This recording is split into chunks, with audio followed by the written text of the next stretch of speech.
Tara Calico, known to her family and friends as fiercely independent and outgoing, was open-minded, athletic, and passionate about her place within her own world. Her deep-rooted connection with exploration and self-discovery, as well as her inclination to engage with the arts and make a positive impact on her peers, was cut short by an unexplainable, unsolved disappearance in the late morning hours of September 20th, 1988, leaving all who knew her across Belen, New Mexico, and the entire country at large, grasping for answers in a sea of evidence that drowned us all in doubt.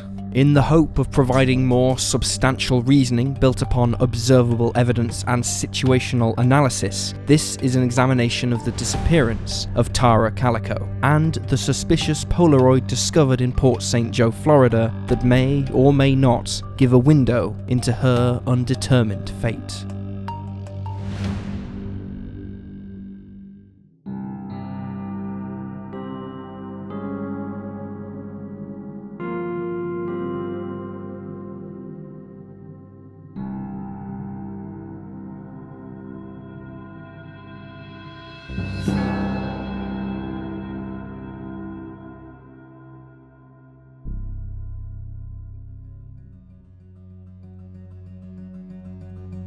Tara Calico was born February 28, 1969, to parents David and Patty Calico in New Mexico, the land of enchantment in an ordinary world.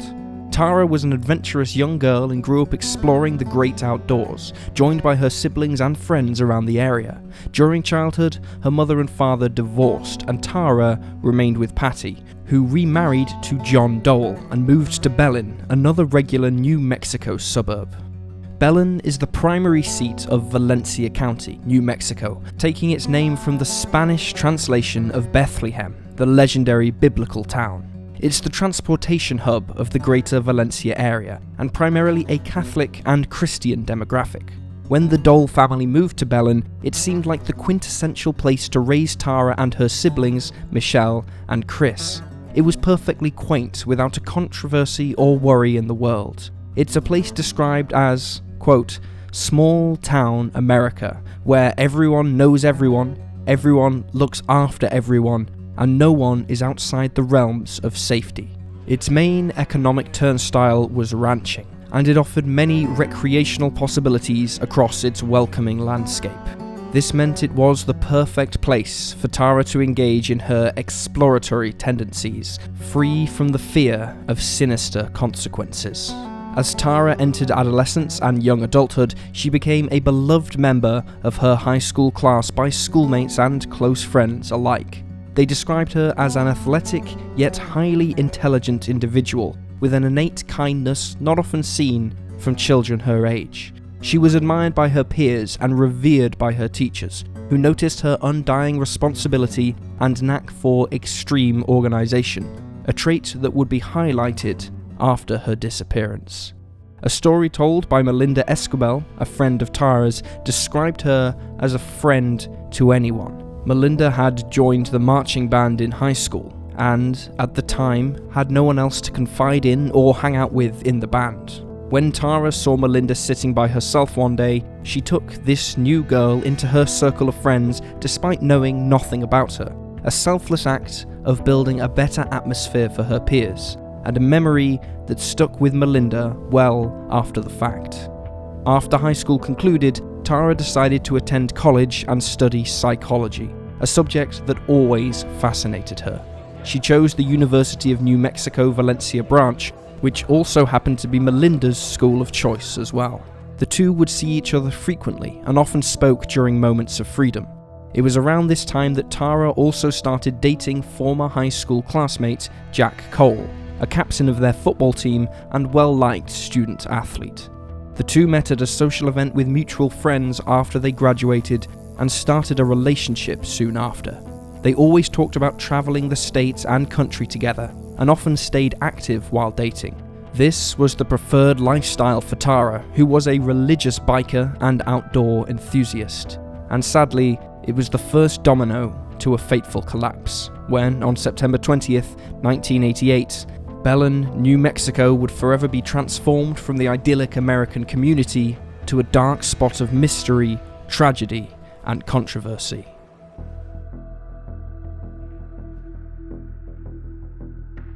In the early waking hours of Tuesday morning, September 20th, 1988, at around 9 a.m, Tara Calico wakes up and sets out her clothes and school books on her bed. She preps to leave her Belen, New Mexico home to ride her bicycle along New Mexico State Road 47, a daily routine frequented by Calico and her mother, Patty. At this point, however, Patty has quit riding with her daughter after getting the feeling a motorist was stalking her during their trek. She urges Tara to ride with mace hidden on her person, but Tara rejects the idea. Sometime after 9:15 a.m, Tara asks Patty to come pick her up along the highway if she hasn't returned by noon. When Patty asks why, Tara reveals that she intends to play tennis with her then boyfriend at 12:30 p.m. that day, followed by college classes at 3:30 p.m. At about 9:30 a.m, Tara leaves her house on her mother's bicycle, a 10-speed pink Huffy brand, due to her own bike having a flat tire. The neon bike also came with yellow control cables and sidewalls. Very distinguishable characteristics. This would be Tara Calico's last confirmed contact with her friends or family. Over the next 2 hours, between 9:30 a.m. and 11:15 a.m, Tara bikes approximately 17 miles to the Southern Railroad tracks outside of town, her usual route. The ride is assumedly normal without hassle, and she turns around to start the ride home so she can get ready for her tennis date. At around 11:30 a.m, Tara is seen on the pink bicycle riding northbound towards her home by two unidentified ranch hands along State Route 47. Nearly 15 minutes later, at 11:45 a.m, three men drive southbound on the other lane of the 47. They are driving home from a hunting excursion and pass by Tara on her bicycle. However, they notice something very eerie, as a white pickup truck tails her very closely. They note Tara is listening to music on her Walkman with headphones, and seems ignorant to the pursuant truck behind her. Not long after the second sighting, another driver in the south lane passes Tara and also witnesses the white truck tailing her, just under 5 miles away from the Rio communities. This driver claims he noticed the ominous truck contained multiple occupants and not just a solo driver. This is the last confirmed sighting of Tara Calico. 5 minutes past noon, Patty Doyle stays true to her word and sets out to pick up Tara per her daughter's request. She drives up and down the railroad tracks both ways along Route 47, but makes no sighting of her daughter or the pink bike. Patty even calls a nearby hospital to check and see if Tara had an accident and was admitted, but no one matching her description is accounted for. Patty then rounds up a few of Tara's friends to help search, but not a trace is found. They finally give in and call the Valencia County Sheriff's Office, where a police search party begins. The following day, on September 21st, the search team discovers a set of bicycle tracks on the west side of Route 47, 4 miles from the Rio communities and even closer to Tara's last sighting. The bike tracks veer from the side of the road onto a soft shoulder and towards a location about 100 yards away from the highway. This new location has actual tire tracks, as well as a fresh oil slick. From here, police find a trail of footprints that leads them to their biggest find in the case thus far: Tara's cassette tapes of the rock band Boston, the broken front plastic window piece to the Walkman device, and empty beer cans strewn about. Between September 21st and the 23rd, law enforcement doubles their search efforts around State Route 47. On Saturday, September 24th, investigators find the remaining pieces to Tara's broken Walkman around the entrance of John F. Kennedy Campground at the base of the Manzano Mountains. The area is remote, unpopulated, and only 20 miles away from the initial discovery. Throughout that same weekend, the Ventura County Sheriff's Office dispatches more than 300 air and land searchers to patrol the river and Manzo Mountains, but find nothing out of the ordinary and retreat on Tuesday, September 27th.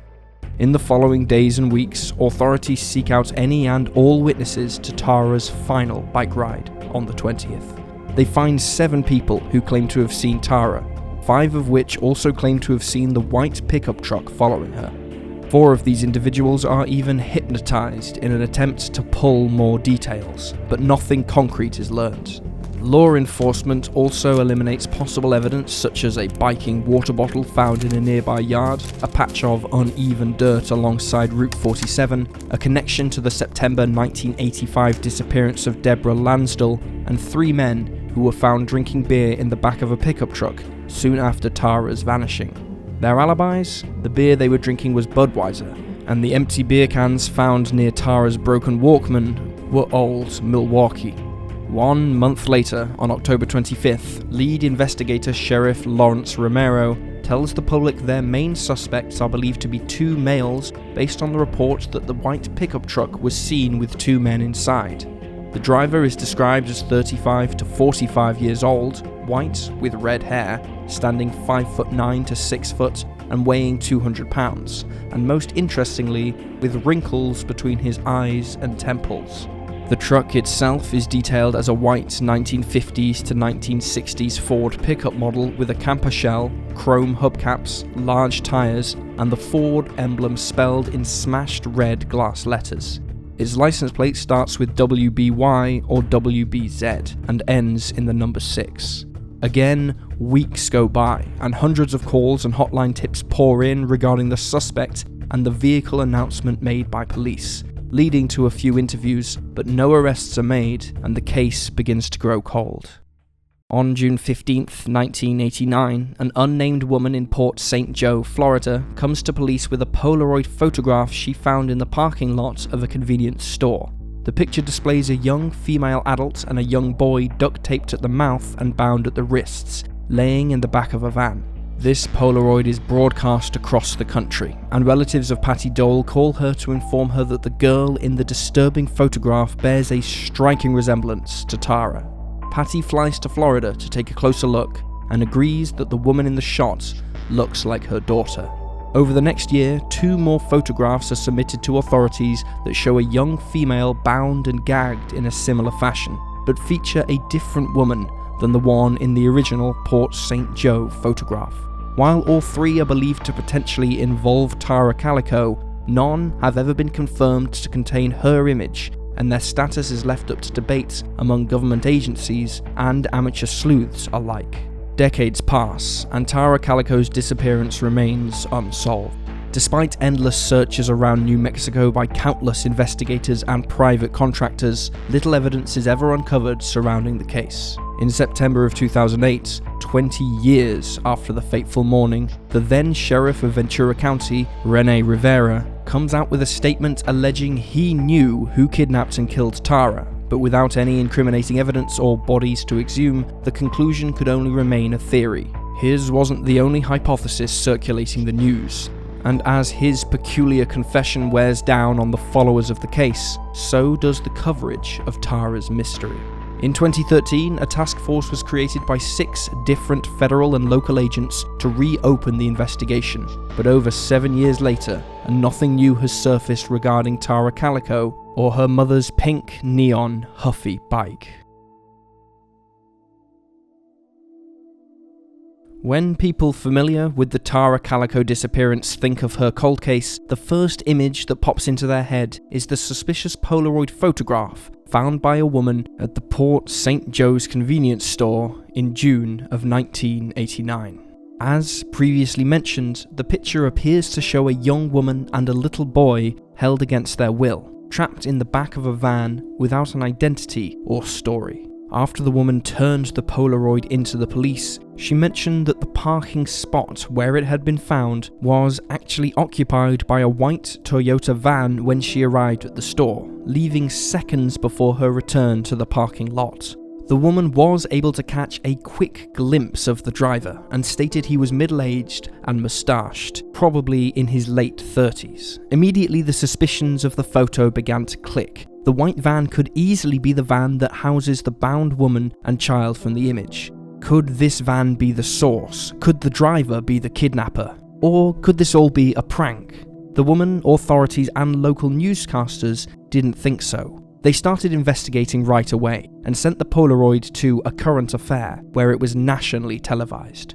Now here comes the connection to Tara Calico. Friends of the Doll family watched A Current Affair and felt that the Port St. Joe picture's female subject bore a striking resemblance to Tara. They telephoned Patty and John, who didn't hesitate to study the picture themselves. Patty slowly but surely came to understand that the lady in the photo was her daughter. The biggest clue? She stated Tara had been in a car accident as a girl and battled a leg injury that left her with a scar along her thigh, and pointed to a discoloured streak along the bound woman's thigh in the Polaroid. Not only that, but if one looks closer at the image, one can make out a book sitting next to the woman. The book in question was My Sweet Audrina by V.C. Andrews. Coincidentally, or maybe not, one of Tara Calico's favourite books by one of her favourite authors. Investigators on Tara's case agreed that there were enough similarities to warrant professional analysis, and multiple agencies took a closer look. However, out of 3 detailed inspections, the results were inconclusive. Scotland Yard said the bound woman was Tara, the Los Alamos National Laboratory said it wasn't Tara, and the FBI could not make an official conclusion. The naysayers had plenty of their own physical traits to emphasize. First and foremost, the bound woman's facial features didn't quite match Tara's. Their eyebrows are of distinctly different shapes, as well as their overall jawlines. That being said, we must consider the drastic changes in settings. The Polaroid could not have been taken any sooner than May of 1989, as that specific stock of film hadn't been produced and released until spring of that year. Thus, the photo must be depicting Tara at least 7 months after her disappearance and alleged kidnapping. A lot of physical change can happen in that time span, including weight loss that affects the jawline and a lack of hygiene and eyebrow maintenance. But perhaps more importantly, the Polaroid scenario would include months of being lodged in a tight space, months of anxiety, months of stress. Of course, there will be noticeable differences to studio-lit, makeup and styled portraits most used to compare Tara to the bound woman. These are arguments to both sides of the equation, but ultimately there is too little information in the Polaroid to make an affirmation regarding Tara. Of course, there is an entirely separate mystery in the Port St. Joe photograph as well. The little boy laying next to the bound woman deserves equal attention. When the Polaroid first made waves around Belen, New Mexico, and the state in general, many people wondered if the male subject was Michael Henley, a young boy who went missing 5 months before Tara in April of 1988. He, too, disappeared in New Mexico during a hunting trip with his father. He had wandered away from the campsite one day and vanished, with searching crews unable to find a shred of evidence. While he had no personal relationship with Tara or the Doll family, his physical characteristics also matched the bound boy, and relatives of the Henley family agreed it was probably him. How or why they'd be together was cloudy, but if a serial kidnapper was abound in New Mexico, it wasn't outside the realm of possibility that they'd been secluded together across the country. However, this theory went moot a year later, in June of 1990, when Michael's remains were found buried in the Zuni Mountains of New Mexico. A forensic analysis found that Michael had most likely died of exposure in the wilderness after wandering off from the campsite, which was 7 miles from the excavation zone. The campsite was also only 75 miles away from Tara's disappearance, but when Michael's fate was learned, the connection to Tara dissolved and the bound boy in the photograph remained unidentifiable. Just another unexplainable story associated with the strangers in the mysterious Port St. Joe Polaroid.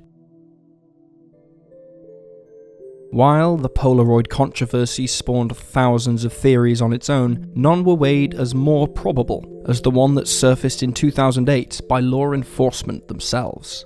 After years of stale leads and a spiraling investigation, the then Valencia County Sheriff, Rene Rivera, said he actually knew what happened to Tara that September morning in 1988. The Valencia County News Bulletin reported on the 19th anniversary of the disappearance that Rivera, quote, received information over the years that 2 men, who were teenagers at the time of Tara's disappearance, found her riding her bike on the rural road that day and had help afterwards disposing of her body. He continued, detailing his theory through a play-by-play of the morning itself, that the two men were taunting Tara in the back of a pickup truck, hit her bike, causing her to lose control and fall, kidnapped her, and then killed her when she threatened to contact authorities out of panic. Rivera went on to say that the reason he couldn't act on the tips or arrest those responsible was because there was no concrete evidence to convict, specifically Tara's body or place of burial. However, he did believe that it was likely still in Valencia County and most likely in the general area of those railroad tracks. Rivera wouldn't even release the names he had in relation to the theory, making many citizens, including stepfather John Dole, curious why he would make the claim in the first place. Rivera countered and said that he made the announcement in hopes it would persuade the perpetrators, or anyone with information about Tara's resting place, to come forward and bring legal closure to the Calico and Dole families. Yet, no matter how much the sheriff pleaded, no one came forward, and his desperate conclusion ended up causing more pain than it relieved. With this in mind, Sheriff Rivera's theory does match a recorded incident left behind in Tara Calico's case documents, now available in the public record. Inside of the document, a section contains an interview with Henry Brown, New Mexico citizen who has since perished due to failing health. The interview, which some label as more of a confession, is held by Sheriff Deputy Frank Methola, who was specifically requested by Brown when he was asked to come in and share his side of the Tara Calico story. Frustratingly, there is no date connected to this event, but it is believed to have taken place years after the disappearance. In the interview, Brown recounts his times hanging around fellow Valencia County teenagers, led by troublemaker Lawrence Romero Jr., the son of the old sheriff, Lawrence Romero Sr. He said Lawrence Jr. was a drug peddler and interested in dating Tara Calico, but was never considered because, according to Brown, Tara was dating a man by the name of Jeff Abita. Brown continued, recalling that he was at a party attended by Lawrence Jr. and his other mischievous friends in the basement underneath Lawrence Jr.'s trailer, and that Lawrence told him he and the guys had hit Tara on her bike with their truck, raped her, and murdered her. Lawrence Jr. informed Brown that they had originally just tossed the body in some nearby bushes, but became paranoid in light of the police searches and transferred her body to the makeshift trailer basement and later to a nondescript pond. Funnily enough, Henry Brown was not the only person to tell this story to authorities. Another man, named Donald Dutcher, also informed police in 2013 that a suspect had confessed their heinous crime to him, but he didn't have an exact location on the body either. Coincidental or not, neither Brown nor Dutcher's stories could be confirmed by Lawrence Jr. or his friends themselves because they had all in fact died by the time of the interviews. Lawrence died of a self-inflicted gunshot wound, and conspirators claim there was a suicide note with a confession to Tara's murder, but if it did exist, Rivera never entered it into evidence. Another questionable decision. The case documents also fail to mention reliable sources of the names of the other criminals, but Belen residents and others with knowledge of the case confirm that the legitimate suspects did indeed die before they were able to be called forward. So, the question remains, if this theory holds serious weight, is it truly a lack of physical evidence keeping police from taking it to the prosecutor's office, or is there a cover-up in play by the Valencia County's sheriff office? Obviously, the main suspect being the son of a former sheriff raises a major red flag, and the cloudiness of a written confession raises speculative suspicion. But it goes without saying the two separate interviews with the same story have to be considered legitimate. It's a shame the suspects themselves are no longer with us, and the amount of time that has passed since Tara's disappearance does not bode well for an unknown accomplice to randomly come forward and share further details. But it does match multiple witness testimonies regarding rough riders in a pickup truck tailing Tara during her bike rides. Certain details are clunky, such as the information that Tara was seeing a man named Jeff and not Jack Cole, a drug dealer nonetheless, and the last person on Earth any of her friends could see her dating. But the theory does give a thorough reasoning why Tara's body was never recovered, being hidden amongst the vast New Mexico wilderness and ignored by those with the ability to recover her. This is a truly dastardly act of injustice and corruption, if true. Of course, there are plenty of other hypotheses surrounding Tara Calico. Like any prominent missing persons case broadcast on national networks, plenty of possible sightings came into law enforcement and television networks. Regular people claiming they've seen Tara with suspicious individuals or walking freely among the streets. However, most of these sightings came in Florida after the Polaroid mishap, most likely the result of phenomenon bias. People were much more willing to believe they had seen Tara after thinking she was held hostage somewhere in the Sunshine State, a combination of wanting a solution to be born of a possibility and to play the hero in an unsolvable mystery. They thought Tara may have fled on her own, explaining the added vanishing of her bike and the breadcrumb trail to nowhere made up by her broken Walkman.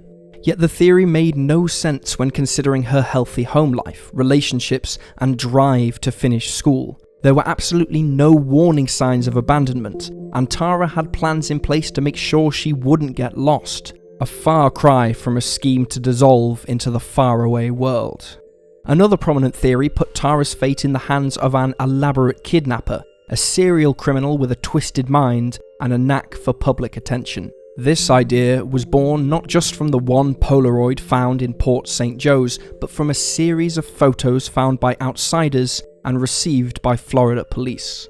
In addition to the first picture, another Polaroid image was discovered at a construction site in California, depicting a young woman gagged and seemingly under distress. The picture was up close and blurry, but the woman, once again, bore a few similarities to Tara, and the fabric in the background could have been a match to a fabric seen in the Port St. Joe's Polaroid. The third image came from an unconfirmed location, but depicted a woman tied to an Amtrak sitting next to a male figure laughing. This female showed even fewer comparisons to Tara, and the entire situation was widely believed to be staged, and never seriously considered by investigators. In a strange twist, 20 years after the Polaroids were found, another set of printed pictures entered the case. Chief David Barnes of Port St. Joe's Police Department received 2 envelopes, postmarked June 10th and August 10th, 2009, from Albuquerque, New Mexico. The first envelope contained a photograph of a brown-haired boy with a black, Sharpie-drawn band of tape over his mouth. The second envelope contained the original, unaltered photo of the same boy. Then, 2 days later on August 12th, Port St. Joe newspaper The Star received a third envelope. Again postmarked August 10th in Albuquerque, it contained another photo of a boy with more black Sharpie drawn over his mouth. It's unknown if the boys were the same person in each mailing, but investigators initially wondered if they were somehow connected to Tara Calico's case due to the same locations matching her profile.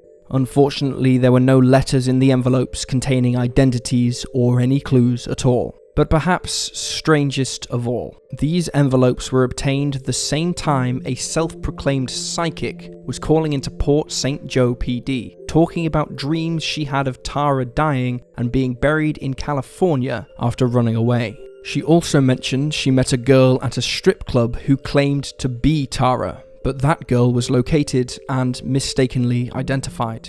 Conspiracy theorists think that both incidents are connected, that either the psychic caller was also the person sending in the envelopes as a means to find attention, or the work of a serial kidnapper playing a Zodiac killer level prank on local authorities and news stations. They believe Tara was kidnapped and driven around the county in the back of a van, and that she was the girl in at least the Port St. Joe photograph, and possibly the girl in the other Polaroids as well. Could the psychic have been a legitimate suspect? Multiple agencies ruled them out, calling it a hoax, but many have their doubts, pointing at the piling circumstantial evidence to be more than a mere coincidence. Before we divulge our hypothesis of Tara Calico's unsolved disappearance, we want to make it known our conclusions presented in Cold Case Detective are purely logical speculation based on evidence, circumstance, and factual subtext. We are only privy to the same information presented in each video, and we do not attempt to promise certainty or an expert guarantee on the findings we reach in closing. We simply observe, research, and report. We believe that while the Port St. Joe Polaroid bears a haunting lookalike of Tara Calico, she was most likely never photographed after her disappearance, and if she was, it never made it into the hands of investigators like the 3 prominent photographs did after 1989. In fact, it's hard to imagine Tara ever made it east of the Mississippi River in general, most likely staying in the general vicinity of her original vanishing site. In fact, we strongly consider the testimony of Henry Brown and Donald Dutcher to be real, if not completely 100% accurate. It is hard to fabricate the truth when told from multiple, uncoerced sources, and even harder when most of their details match the circumstances around the case itself.